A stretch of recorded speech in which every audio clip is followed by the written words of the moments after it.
Shabbat Shalom, everybody. Welcome back. It's nice to have everyone joining us on this Shabbat as we enjoy this beautiful autumnal weather here in Southeast Michigan.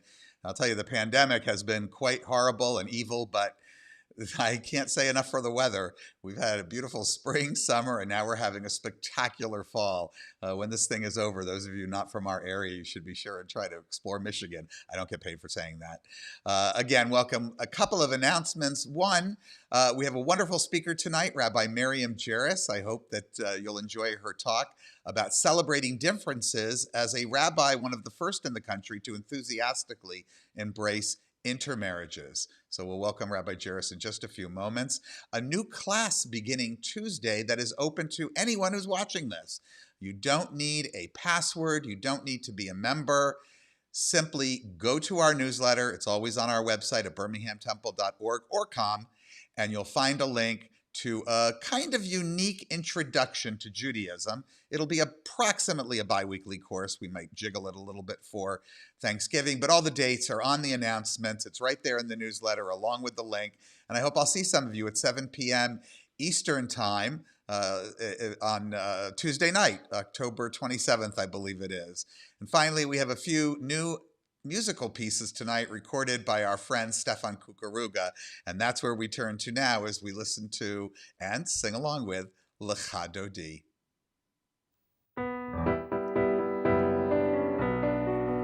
Lecha Dodi likrat kala pnei Shabbat nekabla. Lecha Dodi likrat kala pnei Shabbat nekabla. Lecha Dodi likrat kala pnei Shabbat nekabla. Lecha Dodi likrat kala pnei Shabbat nekabla. Likrat Shabbat lehuven elcha כי את הברכה היא מביאה בשמחה ברינה ובצהלה פני שבת נקבלה. לך דודי לקראת כלה פני שבת נקבלה. לך דודי לקראת כלה פני שבת נקבלה.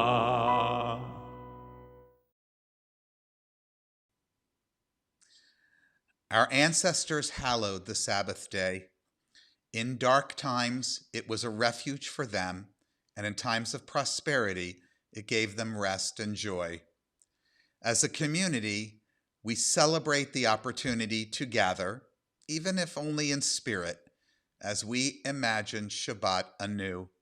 May we too find rest from our stresses and refuge from our cares.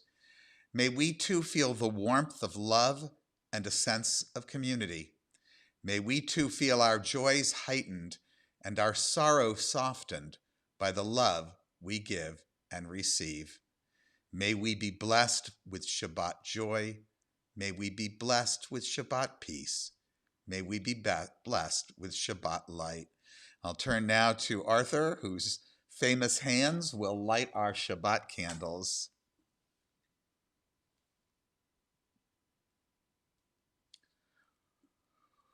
Baruch ha'or ba'olam, Baruch ha'or ba'adam, Baruch ha'or ba'shalom, Bashalom, Baruch ha'or, Baruch ha'or, Bashabbat.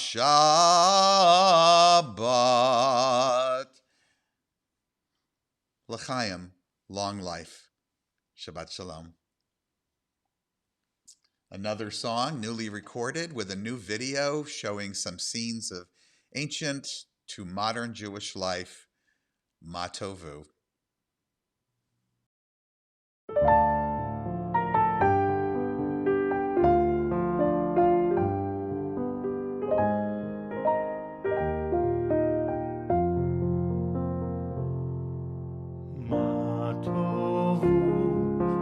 Ohalecha Yaakov, Ohalecha Yaakov, Mishkenotecha Yisrael. Ma tovu, Ohalecha Yaakov, Ohalecha Yaakov, Mishkenotecha Yisrael. Likrat Shabbat, lechu v'necha, lechu v'necha. Ki mekor habracha, mekor habracha. Ma tovu, ohalecha Yaakov, ohalecha Yaakov, mishkenotecha Yisrael. Ma tovu, ohalecha Yaakov, ohalecha Yaakov, mishkenotecha Yisrael.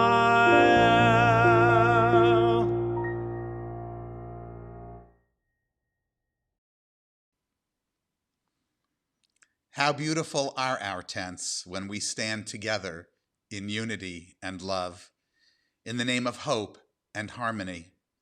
How fragile are our tents when our fears divide us, when we allow outside winds to blow within.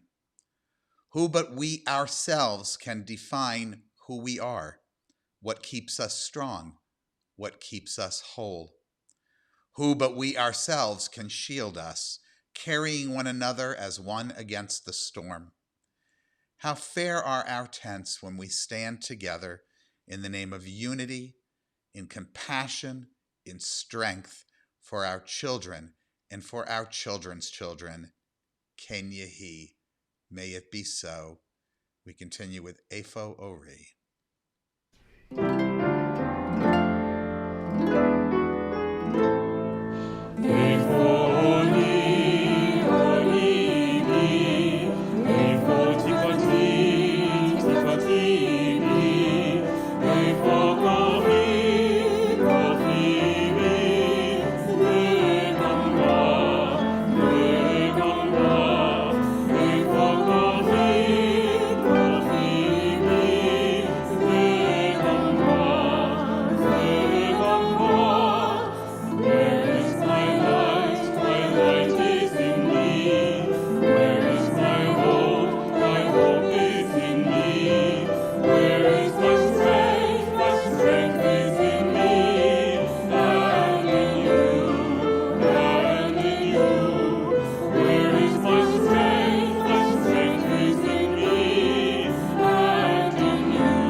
Our guest tonight, as I said earlier, is Miriam Jarris. She is rabbi of the Society for Humanistic Judaism, where she provides philosophical, liturgical, ceremonial, and organizational support for our affiliates and members.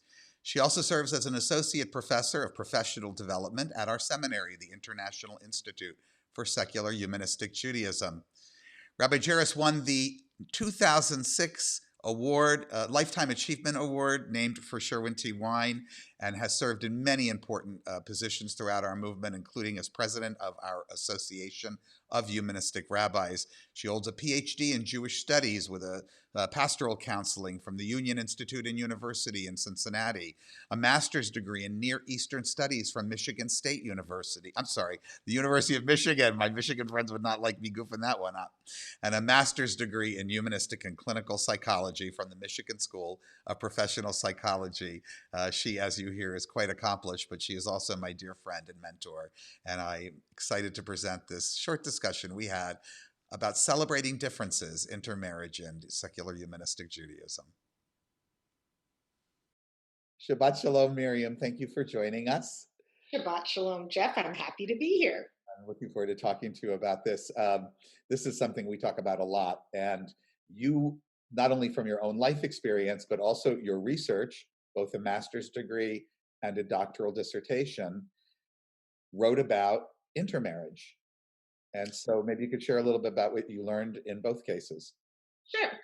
So, my first study was talking to other couples who were intermarried about their experience and how they maneuver and get through all of the issues that come up for an intermarried family.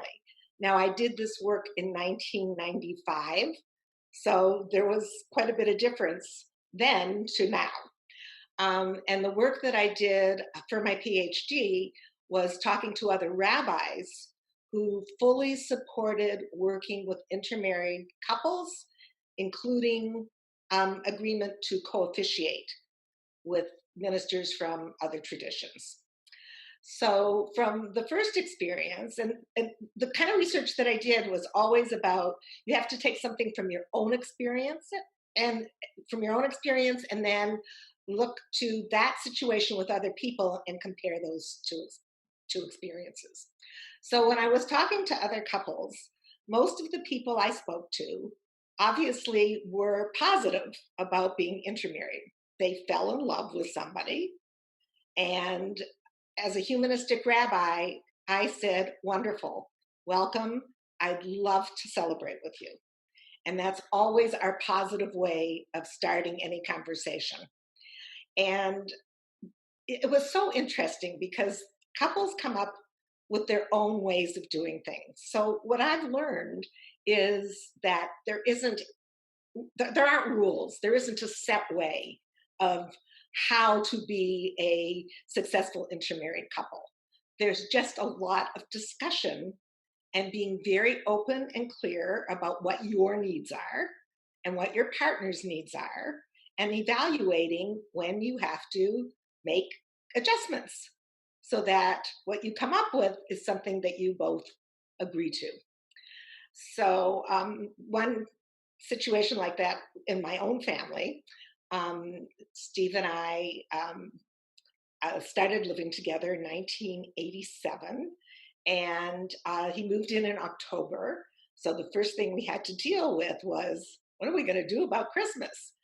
Well, like any good Jewish girl, I had always been sort of jealous of people who had Christmas trees. So this was my big opportunity. And it was really important to Steve. So I said from the very beginning, absolutely.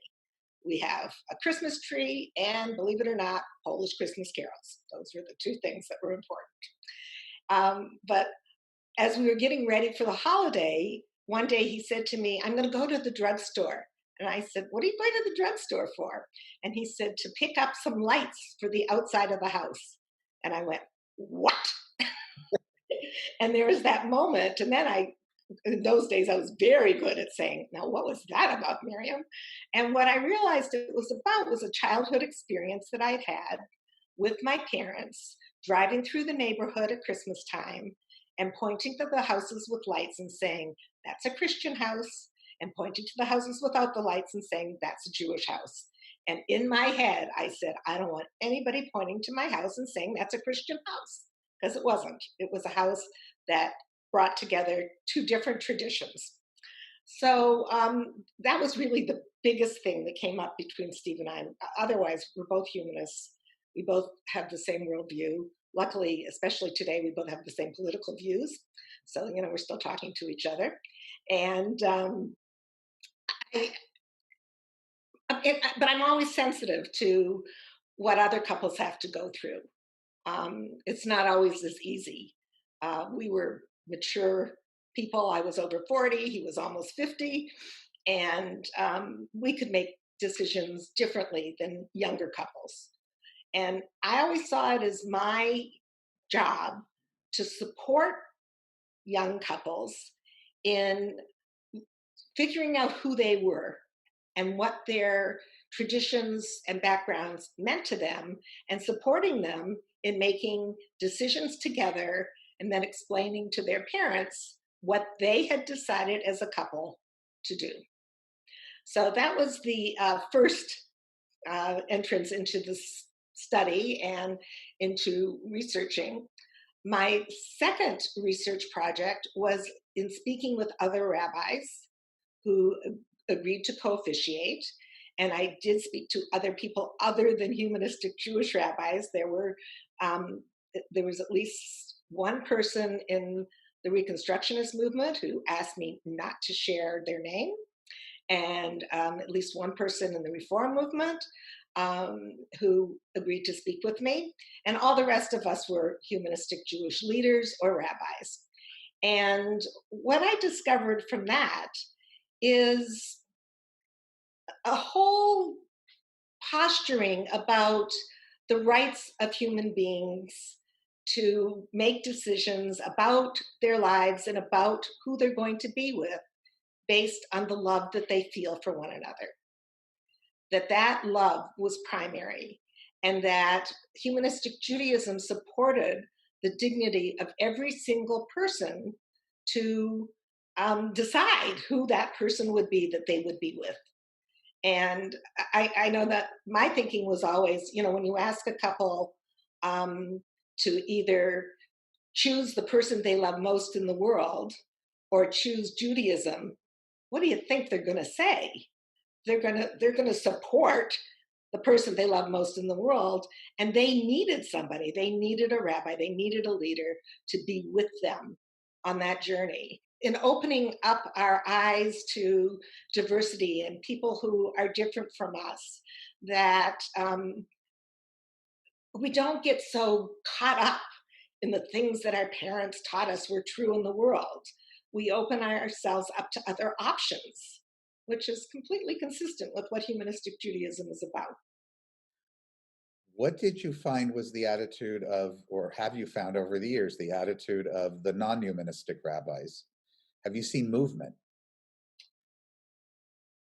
I think so. I know that I don't get too many stories anymore that I went to see a Reform rabbi and he took me in the room and said, you know, I have a really cute Jewish girl that I'd like to introduce you to. It was like in a premarital discussion. That used to really upset me. So I don't see that anymore. And even way back when, I I was referred by some Reform rabbis because they knew that we would be open to working with couples. Um, and then since then, the Reform movement has opened themselves up to saying, as long as it's a Jewish ceremony, we're happy to work with you. Whereas what we do as humanistic Jews is we create a blended ceremony for them with rituals and traditions from both their backgrounds so that that experience is something positive for both families, that they each can come there with a sense of comfort and each come there with a sense of recognition. Oh, yeah, I recognize that. That's what we do in weddings. Or from the other side, the same kind of thing. So for instance, if you want um, people from a Christian background, Catholic background, to be comfortable, you do things like include a reading, and it doesn't have to be a religious reading. Oh yeah, readings, that's what we do at weddings. Or the vows that are exchanged in the Catholic tradition are the vows that most of us know, and many of the couples choose those vows as the vows that they want to say, anyways. I remember that when I attended my first Michigan Board of Rabbis meeting here, and you accompanied me, we ran into a rabbi who will remain nameless in the hallway. You introduced me, and he said, "Oh, I'd like to be able to refer you when there's an intermarriage that's appropriate for you." And he said, "What will you do?" And I explained to him. I said, "Basically, if it's two human beings who are in love, I'll do. I'll be happy to participate in the officiation." And he said something along the lines of, "So you would marry a duck and a frog or something like that." And I reiterated humans to him, but I did walk away with that feeling that I had from years as a reform and also affiliated with conservative movement, that what they really wanted was to change these people into Jews. I have not noticed an enormous amount of difference from back in the 80s and 90s when we were talking about that to today. In fact, it's reported to me more frequently that the conversation is around a Jewish home, Jewish exclusivity, etc. Why do you think that they've had such a hard time changing? Well, one thought I have is that in order to make what they do something holy, Hmm. then there has to be rules and regulations around it. Whereas for us, what makes something holy or special or out of the ordinary, out of the everyday, is making people happy. And that inspiration is better than following rules and regulations. I mean, it's even in 1995 when I was doing my research, the laity was way ahead of the rabbinate. And I'm sure you know the studies that showed even back then that that the laity saw refusal to co-officiate, like the biggest thing that puts barriers in the way of clergy. But the willingness not to co-officiate was racist, and that's how their own members saw them, as being racist. For us, it's about dignity of each human being, of each person. During this period of tension everywhere about everything, it's nice to be reminded that humanistic Judaism is about celebrating the dignity of every person, and that when we have this dictum, we say what we mean and we mean what we say, but we also act like we mean what we say and say what we mean. Yeah. I think that from very early on, it was always, what are the needs? I also am happy to say that humanistic Judaism, I think, looks at Judaism as being a resource, a tool for people to enhance their lives and identities. It's non-exclusivist, which means that we are very open to and welcoming of people from different backgrounds and heritages, without needing to claim possession of their lives and their identities. And it's one of the values that I will be very honest that I learned from you first. You were my first humanistic rabbi, as you know, and from our colleagues and all those members of our movement subsequently. Our time has run out. This was a short but I think important conversation, especially in a world where everybody is grappling with how to celebrate differences and to bring people together more. I think we do a really good job, and you're a big part of that. Thank you so much, and Shabbat Shalom. Shabbat Shalom. Once again, thanks to Miriam.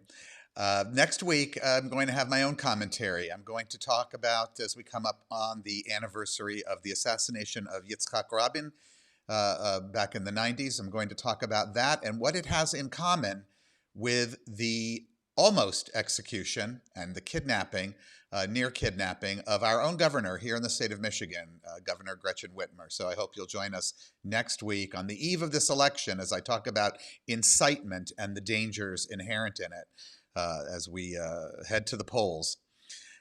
Let's continue now with, I have to say, one of my favorite readings that we do at the Birmingham Temple. It's a reading by the great Judy Chicago. It's called The Merger Poem for Peace. And then all that has divided us will merge, and then compassion will be wedded to power, and then softness will come into a world that is harsh and unkind. And then both men and women will be gentle, and then both women and men will be strong. And then no person will be subject to another's will, and then all will be rich and free and varied, and then the greed of some will give way to the needs of many. And then all will share equally in earth's abundance. And then all will care for the sick and the weak and the old. And then all will nourish the young. And then all will cherish life's creatures. And then all will live in harmony with each other and the earth. And then everywhere will be called Eden once again. We continue with Naaseh Shalom.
In this community where we find strength and common purpose, we turn our minds and hearts toward all those who need our love and support, those who are ill, those who suffer pain of the body or spirit, those who are lonely, those who have been wronged. Tonight, our well wishes are extended to these members of our community and to their loved ones, to Cece Stone, Julie Eliason, Karen Tremper Harris, Myron Tink, Robert Liebhaber, and Andrew O'Donnell. May all who suffer know that they are not alone. May they be healed quickly. May they experience a complete recovery, a refuah shlema, the renewal of their bodies and the renewal of their spirits.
Our thoughts turn to those who are no longer with us, our own loved ones, those whom our friends and neighbors have lost, the martyrs of our people whose graves are unmarked, and those of every people and nation whose lives have been a blessing to humanity. As we remember them, we meditate on the meaning of love and loss, of life and death. We recall now our loved ones whom death has recently taken from us, those who died at this season in years past, and those whom we have taken into our hearts with our own. Among those whom death has recently taken from us are three beloved members of our congregation as we continue to mourn the deaths of Elaine Gluckman, of Bernice Bunny Lasker, and just this past week, the death of Stuart Rice.